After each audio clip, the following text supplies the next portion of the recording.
আমি সেইমতে আছিলোঁ আৰু জুবিনদাৰ সেই সৰু হোজাই সেই যিডোখৰত আমাৰ মুখাগ্নি কৰা হৈছিলে বা অন্ত্যেষ্টিক্ৰিয়া হৈছিলে সেই ওচৰতে মই থিয় হৈ আছিলোঁ। সেই ওচৰত থিয় থকাৰ পাছত তাৰ যিসকল চৰকাৰী বিষয়া আছিলে তেখেতসকলেও ধুতি চোলা পিন্ধি পৰিধান কৰি আছে আৰু শেষ শ্ৰদ্ধাঞ্জলি জুবিনদাক যিসকলে জনাইছিলে তেখেতসকল লং পেণ্ট চাৰ্ট পিন্ধি আহিছিলে বা দল সংগঠনৰ ব্যক্তিসকলে সেই সময়কণত জ্বলাইছিলে তাত উঠা নাই। কিন্তু চিতাত যেতিয়া উঠাই দিলে সেই চিতাত উঠোৱা সময়কণত কোনো লং পেণ্ট চাৰ্ট পৰিধান কৰি যাব নোৱাৰিব, আনকি কুৰ্তা পায়জামা পিন্ধিও পৰিধান কৰিব যাব নোৱাৰে বুলি কৈছিলে। পিছত কোনোবা গৈছে, কিন্তু লং পেণ্ট চাৰ্ট পিন্ধি পৰিধান কৰা কোনো যোৱা নাছিলে।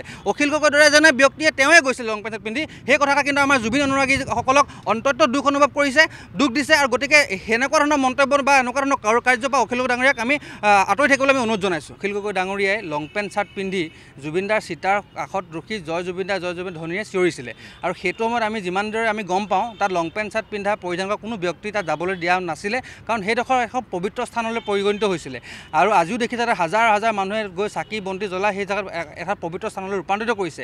সেই স্থানৰ সেই সময়ত যিখন সময়ত জুবিনদাৰ মুখাগ্নি চলি আছিলে সেইটো সময়ত কেৱল পৰিয়ালৰ লোকসকল আৰু মুখাগ্নিৰ যাৰ দায়িত্ব আছিলে সেইসকল লোকহে তাত উপস্থিত আছিল, তাৰ বাহিৰে কোনো উপস্থিত নাছিলে। কিন্তু অখিল গগৈৰ দৰে এগৰাকী ব্যক্তিয়ে লং পেণ্ট চাৰ্ট পৰিধান কৰি ভিডিঅ'টো বেলেগক কৰিবলৈ দি তেখেতে গামোচা দি জয় জুবিনদা শ্লোগান কৰি সেইদিনাই কিন্তু জুবিনদাক অপমান কৰিছে আৰু সেই দৃশ্য আমি নিজ চকুৰে দেখিছিলোঁ। এগৰাকী জুবিন অনুৰাগী হিচাপে আমি সেইদিনাখনেই অন্তৰত দুখ পাইছিলোঁ। আমি সেইদিনাখনেই ক'বলৈ বিচাৰিছিলোঁ অখিল গগৈ ডাঙৰীয়া আপুনি কিয় তাৰ লং পেণ্ট চাৰ্ট পিন্ধি গৈছিলে, আৰু ওচৰৰ পৰা কিছুমান মানুহে তেখেতক বাধাও দিছিলে যে নাযাব বুলি, তেখেতে কিন্তু উঠি গুচি গ'ল। গতিকে এই কথাষাৰ আমি দুখ পাইছোঁ আৰু এতিয়া অখিল গগৈ জুবিনদাৰ ন্যায় প্ৰসংগত প্ৰতিবাদ কৰক, ন্যায়ৰ বাবে মাত মাতক, কিন্তু তাকে নকৰি কাৰোবাৰ লগত ফটো আছে, শ্যামকানু মহন্তৰ কাৰ কি সম্পৰ্ক আছে এইবিলাক খুচৰি থাকিব দৰকাৰ নাই।